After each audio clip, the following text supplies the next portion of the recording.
Hey all, here are OS Reviews. Earlier this year, we checked out a newer revision of the Taurus Coolify neck fan. It's an emerging category of these wearables that uses a semiconductor pad to physically get really cold or warm if you're in the winter time, and it makes you feel just a little bit more comfortable if you're in extreme heat or extreme cold. So today we're taking a look at another alternative to that. It's from Ranvu. It's called the Metara Ice, and this is perhaps the most feature-stacked and most flagship-grade neck fan on the market. We'll take a closer look at all the features in this video. Packaging here is done in a very fancy and extravagant way. There is this holographic effect going on. Apparently it is printed using soy ink, so the packaging is also eco-friendly, and it still connects to your smartphone via Bluetooth if you want to track more advanced stats as well as control it more easily. And inside of this section will be the quick user guide. It's actually presented in a very kind of extravagant, luxurious way in full color, telling you about some of the history behind this category as a whole and some of the features that it touts. So for example, this model is 2-in-1. It offers both cooling as well as heating capabilities. So it can get hot, for example, in the wintertime if you are here in the US. However, if you're in other areas like Australia, right now it might be the summertime instead, and you'll be more interested in the cooling and fan mode. Regardless, the seasons come and go, and the point being that you can use this pretty much all year long, whether it's really hot or really cold in those various scenarios. It's also currently going to be on sale during the holiday season. Can be an interesting gift idea as, again, next summer will be just right around the corner. So this particular unit does have a optical heart rate sensor as well integrated into the neckband portion, so you can also track your biometrics. It's powered by what they call Metara OS, which is kind of a customized UI. There's a small touchscreen, in fact, on the top that you can use to control some of the basic functions, including an AI algorithm that can adjust properties like the temperature automatically based on your ambient surroundings, which is, again, much more advanced than other models that we've seen, as well as some of the other biometric stats, including your stress level, heart rate will all be collected like on a smartwatch, still powered by the semiconductor pads, which we actually first saw on phone cooling pads, which you can snap onto the back of your smartphone and make the surface cooler as you're gaming. It's that same technology, but now in a form that is touching your skin and making you feel cool instead. So there are 4 semiconductor sections here, claims to reach -18 degrees Fahrenheit, 10 degrees Celsius within just a few seconds, and then the traditional fan here just adds to the effect by making you feel just a little bit more well ventilated while those pads are also being activated. A 1.9-inch touchscreen display on the front for tracking some of the stats if you don't want to use the companion app on your smartphone instead. Now there is a 7,000 milliamp hour capacity battery inside that will last for upwards of 12 hours if you're using it only as a fan, but around 3 hours to 6 hours if you have the cooling pads activated, and then up to 6 hours as well if you're using in the heating mode instead during the winter time. There's also a included soft carrying pouch, and then further underneath we'll find the actual wearable device, including a stand that you can use to pop it upright, just to display it kind of like headphones on your desk.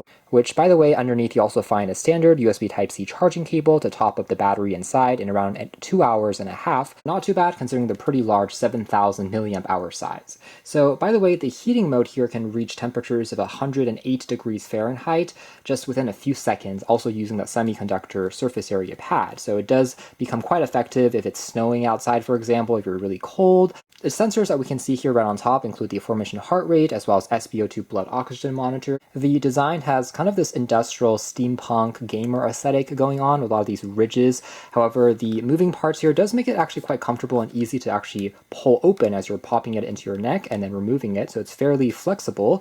The build though is decent, constructed mainly out of polycarbonate plastic along with some metal alloy accents inside as well, but never really creaks. It actually feels quite reassuring and solid, weighing around a pound in terms of total weight. That being said, it doesn't feel too bad since most of the weight is accommodated by your shoulder section instead of being more directly on your head like regular headphones, for example. So in terms of the side here, this is where we'll find the actual 1.9-inch display. It actually has this matte treatment on the plastic, so it's not glossy, still is pretty easy to tap on, says performance on the other side. Some of the vents there for the fan component and all the cooling pads / heating pads are on the inside that we can see there. The top here serves as the power button that you can long hold for a few seconds to turn it on and then hold on a few seconds again to turn it off, whereas the key here on the side can be used to switch some of the profiles really quickly, including heating as well as cooling, as well as starting and pausing the fan. So the actual cradle here, or the dock I should say, is really just used for standing it upright and for display purposes. It doesn't actually charge the device at the same time, it will just look something like this. So for charging, it still uses that conventional USB Type-C port located here on the spine section. And it does have some soft touch rubber accents as well, both on the very top as well as on the bottom here to prevent it from sliding around. The two plates here on the top with that Alice logo is actually semi-translucent. If you actually shine it at the light just right, you can kind of make out some of the additional vents there. By default, it will be on the AI mode, which basically uses the kind of ambient sensors to detect your surroundings, including temperature, and adjust the properties. So now once you pair this with your smartphone, just like on a smartwatch or a fitness tracker, it also is capable of showing some basic stats, including the weather information, and also can count your steps as well using the built-in accelerometer on here. So it really is like having a smartwatch integrated into this neckband style along with the cooling and heating parts. Now we can swipe down here to access some quick shortcuts, including increasing or decreasing the AC temperature, as well as manually increasing the fan / decreasing it. What's good here is that even on the maximum mode, I wouldn't say that it's actually too loud or uncomfortable as you're wearing it. So this is still something that is good enough to use even if there's someone around you. It doesn't become too distracting in terms of noise. And there are haptic vibration motors built on it as well that gives you some confirmation as you're switching between profiles on the device. It kind of vibrates. Swiping up gives us 3 profiles, including sedentary, stressful, and also sweating. So depending on what scenario you're currently in, if you've just done a workout versus if you're just sitting down on your desk versus if you're feeling stressed, accordingly, it will change some of the adjustment properties like the fan speed as well as the temperatures using some of those presets. Swiping again on the carousel will take us through additional widgets, again, very similar to a smartwatch, including heart rate information. I can swipe again into SpO2 blood oxygen, which you'll see the green lights there start to flash, and also a quick snapshot of our activity during the past day, including stats like steps, calories burned, and distance walked will also be displayed. Once more here to show current temperature of our skin, once more to control music if it's being played back on our phone. Swiping over to the left will give us shortcuts, the same functions that we took a look at there earlier, and if you tap on settings, it will also allow you to change things like the vibration motor, the sound,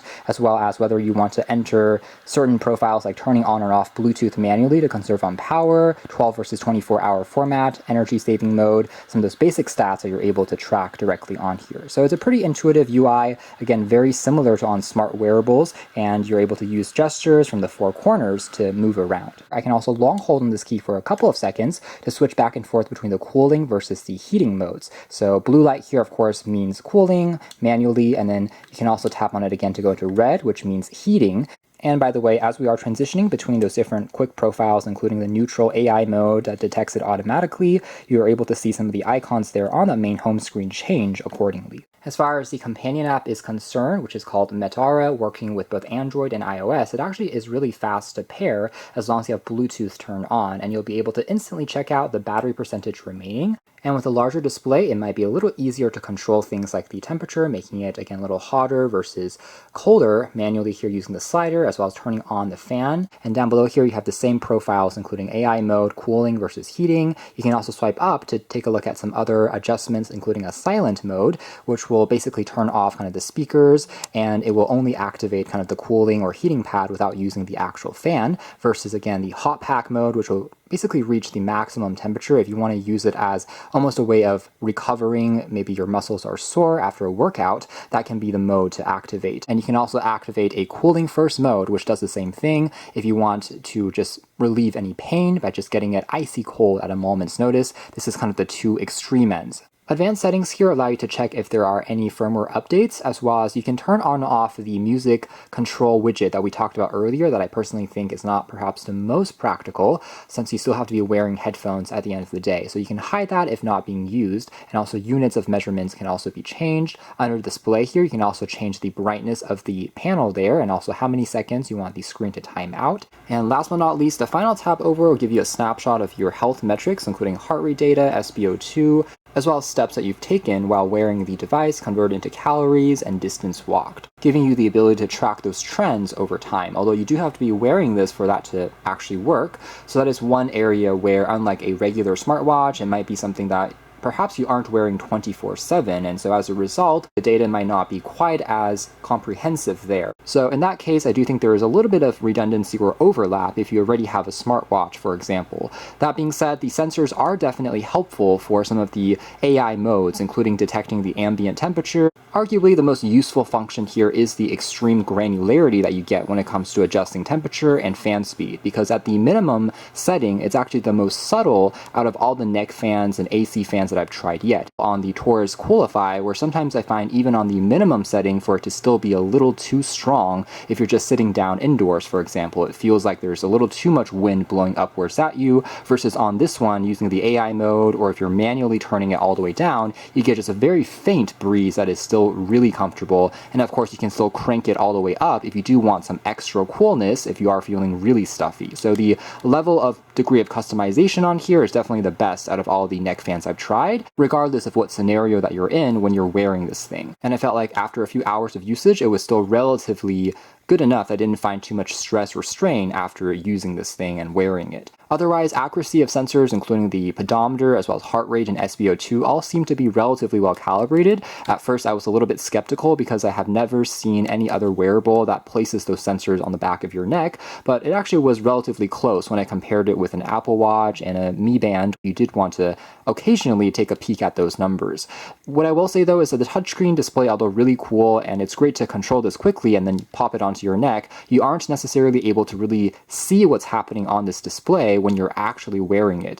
Renvu claims that with expert users that have been, again, using it for a long time, might be able to eventually adopt a way of navigating around some basic controls just by memorizing those gestures, but it is a little tough since you don't actually see anything being displayed as you're wearing it. So that is one area where in that mode, if you don't want to remove it and then click on the touchscreen, maybe the companion app might be a little bit more helpful, but at least you do have the key here for just quickly toggling through some of the quick settings. So that is more or less it as far as our quick hands-on review of the Renvu Ice Meteora. This is the most advanced neck fan currently on the market, and although some features might be a little bit overkill, that being said, some of the extra features, including the AI detection that can change the speed for you automatically, as well as the extremely granular controls in terms of temperature adjustment, does make it extremely comfortable and very easy to personalize, just by hitting those targeted regions and kind of making you feel a little bit more at ease at the very least. So if you are interested in kind of a wearable neck fan style device, this is definitely the most feature-rich model yet,